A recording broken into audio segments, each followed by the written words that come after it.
नमस्कार दोस्तों, स्वागत है आपके अपने YouTube चैनल मेरा क्लासेस में। और सब लोग कैसे हैं? उम्मीद करते हैं कि सब लोग ठीक ही होंगे। और जिन्होंने MP असिस्टेंट प्रोफेसर का एग्ज़ाम दिया है वह अपने रिजल्ट का वेट कर रहे होंगे, और जिनका एग्ज़ाम होने वाला है मतलब 17 नवंबर 2024 को, वह अपनी स्टडी पर फोकस कर रहे होंगे। तो आज की वीडियो में दोस्तों हम MP गेस्ट फैकल्टी से संबंधित वीडियो में बात करने वाले हैं। और लगातार इससे संबंधित आप हमारे पास कमेंट्स करते आ रहे हैं कि सर न्यू रजिस्ट्रेशन कब होंगे और इसके बाद चॉइस फिलिंग कब तक हो सकती है। तो ऑलरेडी दोस्तों आप सभी को पता है कि कैटेगरी से संबंधित कोर्ट में केस लगा हुआ है, और ये मसला जब तक ये क्लियर नहीं होगा तब तक गेस्ट फैकल्टी के लिए नोटिफिकेशन या फिर न्यू रजिस्ट्रेशन नहीं आएंगे। तो अभी फ़िलहाल में कोर्ट में क्या चल रहा है, कौन से केस लगा हुआ है, केस नंबर क्या है, वो आज की वीडियो में हम आपको बताने वाले हैं। तो दोस्तों चलते हैं हम आगे की ओर। और आगे बढ़ने से पहले आप सभी से रिक्वेस्ट जरूर करना चाहेंगे, यदि आप हमारे चैनल पर नए हो तो चैनल को जरूर सब्सक्राइब कर लेना, ताकि जो भी लेटेस्ट अपडेट आए आप तक पहुंच सके। तो दोस्तों हम चलते हैं आगे की ओर। तो जहां पर हम देख सकते हैं दोस्तों कि high court of Madhya Pradesh की ऑफिशियल वेबसाइट पर आपको लेकर आए हैं। और ये जो ये केस लगा हुआ है वो ग्वालियर में लगा हुआ है, और रिटर्न पिटीशन है, और केस नंबर है 1200, और ये 2024 में लगा हुआ है। अब नीचे स्क्रॉल करें तो जहाँ पे हम देखें स्टेटस में क्लियरली लिखा हुआ है कि ये पेंडिंग है।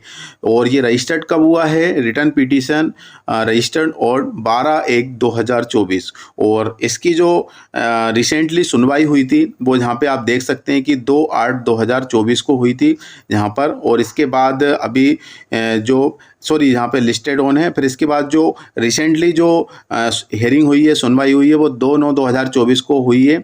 और इसके बाद अभी रिसेंटली हुई है, 2-4 दिन ही हुए हैं। और इसके बाद ये पेंडिंग शो है। और किसके रिगार्डिंग लगा हुआ है, नीचे हम स्क्रॉल करें तो यहाँ पे सभी के नाम दिए हैं। यहाँ पे जयपाल सिंह है, और इसके बाद इंदर सिंह कादम है, अजय प्रताप सिंह है, इसके बाद सुजाता है। तो इसी तरीके से इसमें 8 कैंडिडेट हैं। और किसके रिगार्डिंग लगा है तो यहाँ पे आप देख सकते हैं कि service higher education department regarding selection list of guest faculty. Clear है? तो यहाँ पे लगा हुआ है, और अभी तक ये पेंडिंग है। और ये जब तक ये पेंडिंग है, जब तक यहाँ से कोई क्लियर नहीं आएगा रिजल्ट, जब तक शायद अभी तक कोई नोटिफिकेशन नहीं आएगा। जो दूसरा केस लगा हुआ है वो यहाँ पे हम देख सकते हैं कि जहाँ पर 24/12 केस नंबर है, ये भी ग्वालियर में ही लगा हुआ है 2024 में। और ये रजिस्टर्ड कब हुआ है तो यहाँ पे आप देख सकते हैं कि 29/1/2024 को ये केस रजिस्टर्ड हुआ है, और ये पेंडिंग है, अभी तक ये पेंडिंग है। और इसके बाद यदि यहाँ पे देखें तो जहाँ पर हम देख सकते हैं कि ये भी पेंडिंग है। और इसकी जो रिसेंटली हेयरिंग हुई थी वो यहाँ पर 13/8/2024 को हुई थी। ठीक है, इसके बाद इसमें हेयरिंग नहीं बताई गई है। और इसके बाद ये भी किसके रिगार्डिंग लगा है तो यहाँ पर आप देख सकते हैं कि यहाँ पर the state of Madhya Pradesh है, और किन्होंने लगाई है, डॉक्टर दिनेश कुमार चतुर्वेदी हैं, और ये ग्वालियर में लगा हुआ है। और किसके रिगार्डिंग तो service higher education department regarding selection list of guest faculty. ये सेकंड केस हो गया। थर्ड केस देखें हम यहाँ पे, तो थर्ड केस भी यहाँ पे आप देखेंगे तो ये जबलपुर में लगा हुआ है। ठीक है, ये जबलपुर में है, और ये 63/12 केस नंबर है, 2024 में ये भी लगा हुआ है। और केस की स्टेटस देखें तो यहाँ पर अभी भी ये पेंडिंग है, और ये रजिस्टर्ड हुआ है 6/3/2024 को। और इसके बाद लास्ट जो हेयरिंग हुई थी वो यहाँ पे आप देखें तो 31/7/2024 को हुई थी। ये भी किसके अकॉर्डिंग लगा है तो इसमें भी पूर्णिमा श्रीवास्तव है, और रामनिवास राठौर, 4 कैंडिडेट हैं इसमें। और इसके बाद इसमें वही लगा है higher education department government of MP thought commissioner 5th floor Satpura Bhavan Bhopal, district Bhopal Madhya Pradesh. तो उसी के रिगार्डिंग जो कैटेगरी 1 और कैटेगरी 2 का जो मसला है वो अभी तक फंसा हुआ है। जब तक ये क्लियर नहीं होगा जब तक शायद ये नोटिफिकेशन नहीं आए, क्योंकि कैटेगरी 1 और कैटेगरी 2 क्या है वो भी हम आपको अभी की वीडियो में हम बताएंगे आगे। तो चलते दोस्तों हम आगे की ओर।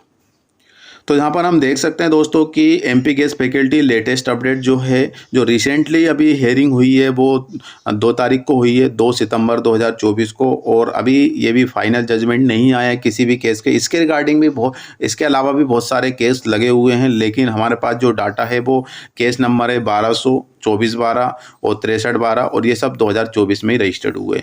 जो केस है वो ग्वालियर में लगे हुए हैं, बाकी एक केस जो लगा है वो जबलपुर में लगा हुआ है। कैटेगरी 1 क्या होती है? तो कैटेगरी 1 दोस्तों हम आपको बता दें कि कैटेगरी 1 ये होती है कि जिनके पास नेट सेट और साथ में पीएचडी है ना। नेट सेट है या नेट है साथ में पीएचडी है, या फिर स्लेट है और साथ में पीएचडी है, तो वो कैटेगरी 1 में आ जाता है। और कैटेगरी 1 में जो आता है उनको प्राथमिकता पहले मिलेगी, मतलब जो भी पोस्ट आती है उनके अकॉर्डिंग प्राथमिकता इनको मिलती है। इसके बाद कैटेगरी 2 क्या होती है? कैटेगरी 2 ये होती है कि नेट, स्लेट, पीएचडी इन तीनों में से कोई एक है आपके पास तो आप कैटेगरी 2 में आते हैं, ठीक है। और जो एमफिल है वो अब इनकी जो वैल्यू है वो ख़त्म हो चुकी है, यूजीसी ने इसकी वैल्यू ख़त्म कर दी गई है, तो एमफिल वाले अब इसमें एलिजिबल नहीं है। सिर्फ नेट सेट और साथ में पीएचडी या फिर तीनों में से कोई एक है तो ही इसमें आवेदन कर सकते हैं। इसके बाद कैटेगरी 3 देखें हम यहाँ पे, तो कैटेगरी 3 जो थी वो पीजी लेवल पे थी। पहले क्या होता था कि जिनके पास नेट सेट पीएचडी नहीं है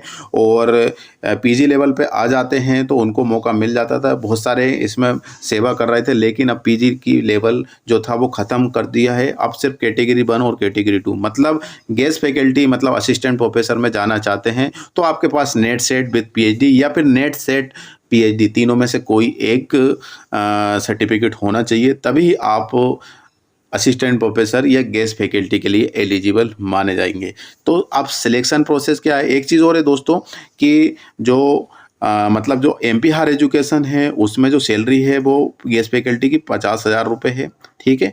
लेकिन जो जन भागीदारी होती है, जन भागीदारी भी गवर्नमेंट होती है, लेकिन वो क्या होता है कि हायर एजुकेशन से नहीं चलती, वो कॉलेज लेवल से होती है। लेकिन जन भागीदारी में कैटेगरी 1 और 2 अभी भी है, मतलब जन भागीदारी में यदि हम ज्वाइन करना चाहते हैं और आपके पास मतलब 2 कैंडिडेट है, एक तो नेट सेट विद पीएचडी मतलब कैटेगरी 1 से बिलोंग कर रहा है और एक कैटेगरी 2 से बिलोंग कर रहा है, तो प्राथमिकता किसको मिलेगी? कैटेगरी 1। तो जन भागीदारी में कैटेगरी 1 और कैटेगरी 2 देखी जा रही है और इसमें सैलरी भी लगभग 20+ ही रहती है, ज़्यादा नहीं रहती है। और यहाँ पर 50,000 रुपये रहती है, लेकिन यहाँ पर कैटेगरी और कैटेगरी 1, 2 हट चुकी है। रिसेंटली जो एमपी हायर एजुकेशन ने जो लिस्ट जारी की है वो कैटेगरी हटा कर दी है, ठीक है। तो इसके रिगार्डिंग अभी जो जन भागीदारी है उसमें कैटेगरी 1, 2 देखी जा रही है, लेकिन जो एमपी हायर एजुकेशन है उसमें एमपी जो क्या बोलते हैं उसमें कैटेगरी 1 कैटेगरी 2 को नहीं देखी जा रही, सबको इक्वल कर दिया। अब जो सिलेक्शन प्रोसेस है उसमें क्या होगा वो भी हम आपको बता देते हैं कि सिलेक्शन प्रोसेस के लिए क्या है इसमें।